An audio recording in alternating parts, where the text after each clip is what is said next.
Lovely evening and welcome to the ICU TV's main news. We're here to keep you informed with the following headlines. The government reaffirms a commitment to public order and rule of law.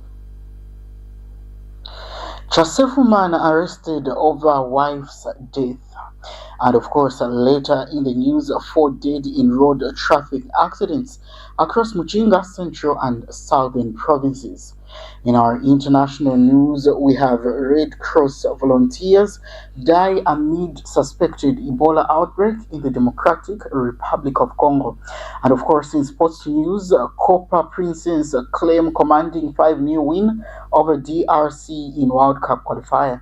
I'll be back on the other side with the details.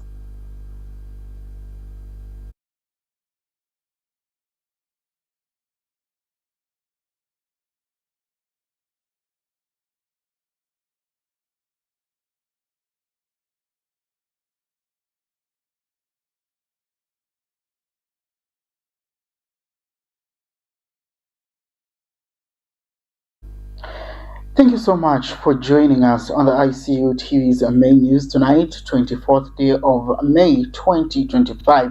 And with the news in detail, I am Mishe Kinjaka Edgars, together with Ngenia Favor Moyo on the transmission box. A government has reaffirmed its commitments to maintaining public order and the rule of law across the country. Speaking during a joint press briefing today, Information and Media Permanent Secretary Tabo Kawana and the Ministry of Home Affairs and Internal Security Permanent Secretary Dixon Matembo said government remains firm against the violence and unlawful conduct. The two officials stated that all individuals found wanting in recent incidents of violence will be dealt with according to the law through established legal processes.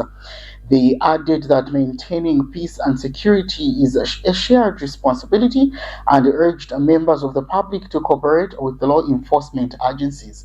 Here is a report. So going forward, no such behavior will occur, and if it does, it will not be tolerated. It therefore remains to appeal to the citizens that all manner of provocations must be reported to relevant authorities, in this case, the police. And also appeal to young people not to allow themselves to be used as political tools. Do not allow yourselves to be sent on the streets to go and cause violence. Do not allow yourselves to be sent out there to go and fight political opponents. When people want to recruit you for such vices, like we've always stated, ask them to put their children in front. Follow their children. Ask them, where is your first born? Where is your second born? We will follow that person. Police in Chasefu district, Eastern Province, have arrested a 31-year-old man in connection with the death of his wife, whose body was later discovered in the stream. Eastern Province Commanding Officer Robertson Mwemba identified the suspect as Simon Zulu of Chiakama village under Chief Magodi. He is alleged to have murdered his wife, Agnes Nirongo, between May 15th and 16th, 2026. Police say the victim was last seen on May 15th after going to sleep with her husband, but was reported missing days later. Her body was later discovered by villagers in Katete stream, found in a decomposed state, with indications that she may have been assaulted before being dumped. Investigations into the matter are ongoing.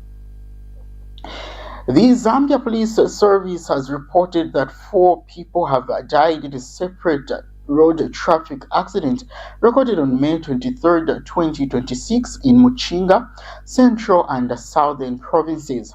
Several other people sustained injuries in the incidents, and in Muchinga province, 1 person and 3 others were injured after a Toyota Land Cruiser overturned along the Great North Road near Mufubushi village, approximately 40 kilometers south of Mpika district.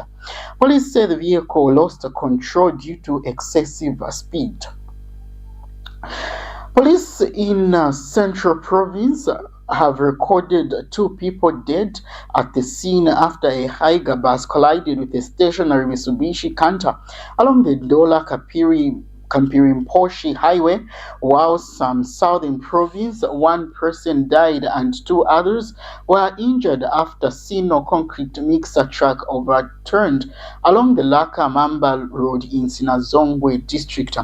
Police have since urged motorists to exercise caution and observe speed limits, with investigations into all the incidents ongoing. This sad story brings us to our first set of commercials. When we come back, it is more news. Stay tuned.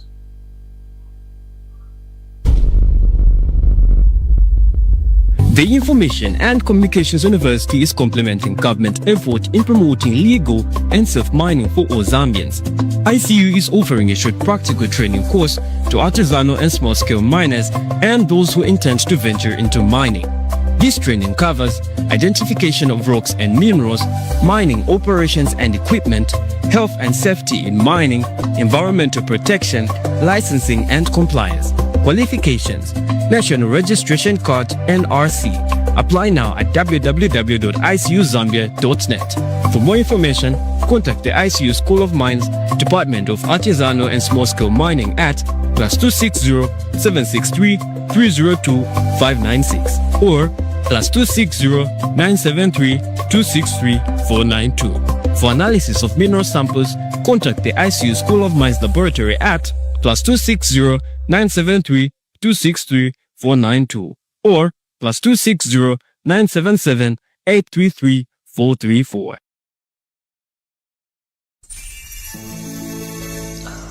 Thank you so much for still staying attuned to our ICU TV's main news. We continue. Government has called on global investors, cooperating partners, and financiers to support efforts aimed at upgrading unplanned settlements and addressing Zambia's growing housing deficit. Minister of Local Government and Rural Development Permanent Secretary for Administration Gabriel Pollen, innovative financing and strong partnerships are key to meeting national housing targets. I beg your pardon. He revealed that Zambia is currently facing a housing deficit of about 1.5 million units, which is projected to rise to 3 million by 2030.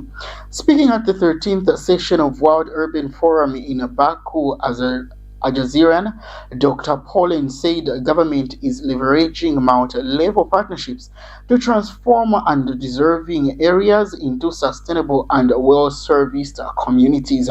He added that Zambia's regulatory framework and stable political environment present opportunities for large-scale investments in the housing sector, with plans underway to expand affordable housing in collaboration with 116 local authorities. In other news, government says a total of 3,100 boreholes have been drilled across the country as of December 2025 using the Constituency Development Fund (CDF) as part of efforts to improve access to clean and safe water. Local Government and Rural Development Permanent Secretary for Technical Services Nicholas Piri also revealed that 1,000 water schemes have been constructed nationwide alongside more than 300 ablution blocks under various community development projects funded through the CDF. Meanwhile, President Hakainde Hichilema's Special Assistant for Financial and Investment, Jito Kayumba, said the country continues to record progress in economic development, highlighting government's ongoing commitments to expanding infrastructure and improving service delivery. We go on our second set of commercials. When we come back, we dive right into international news.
We continue with the news. 3 volunteers of Red Cross have died in the Democratic Republic of Congo (DRC) from suspected Ebola after reportedly being exposed while handling dead bodies during humanitarian work in the eastern Ituri region. The International Federation of Red Cross and Red Crescent Societies (IFRC) said the volunteers are believed to have contracted the virus on 27th March while working on a project unrelated to Ebola before the outbreak was officially identified. The deceased have been identified as Alikana Omudumisi Augustine, Sejaso Kachanapo, and Ajiko Chandiru Vivienne, who died between 5th and 16th May in Mongwalu, now considered as the epicenter of the outbreak. Health authorities have warned that Ebola remains highly infectious after death, as bodily fluids can still transmit the virus, especially during the handling of bodies. The outbreak has so far recorded more than 200 suspected deaths and over 850 suspected cases, according to health officials. We're still in our international front. The United States President Donald Trump has said on social media that an agreement has been largely negotiated, subject to finalization between the United States, Iran, and regional powers. He added that the deal, which reportedly includes the reopening of the Strait of Hormuz, is expected to be announced soon. Pakistan's Prime Minister Shehbaz Sharif also indicated that the next round of talks between the US and Iran will take place very soon, following what he described as highly productive talks held between Iranian leaders in Tehran over the weekend. However, uncertainty remains as tensions in the region continue, as reports from Al Jazeera's Washington team say the possibility of a renewed conflict still looms, with concerns that military actions has not been ruled out. Meanwhile, Israel has continued air raids on southern Lebanon, where thousands of deaths have been reported despite a ceasefire agreement. That is all we could accommodate on our international segment. Here is a break, and we will come back. It is sports news.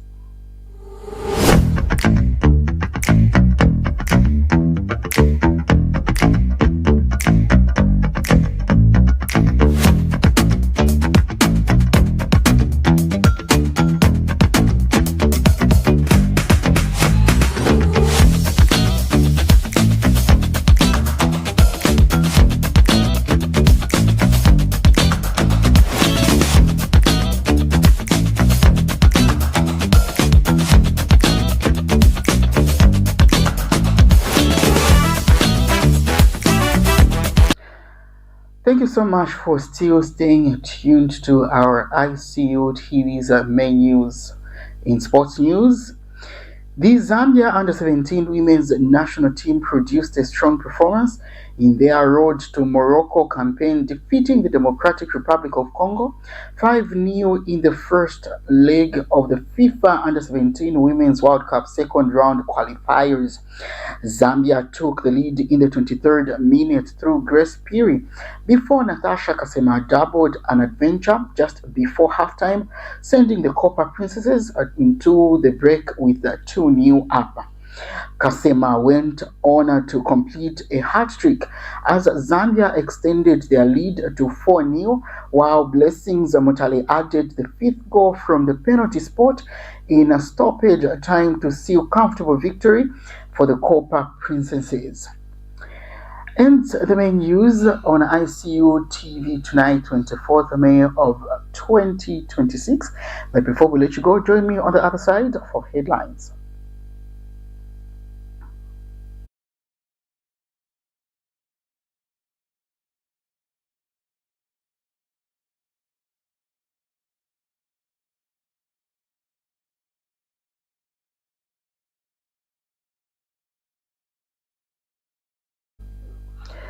As we end the main news, here is a recap of the top stories. Government reaffirms commitments to public order and the rule of law. Chasefu man arrested over wife's death. 4 dead in a road traffic accident across Muchinga, central and southern provinces. In international news, 3 Red Cross volunteers die amid suspected Ebola outbreak in DRC.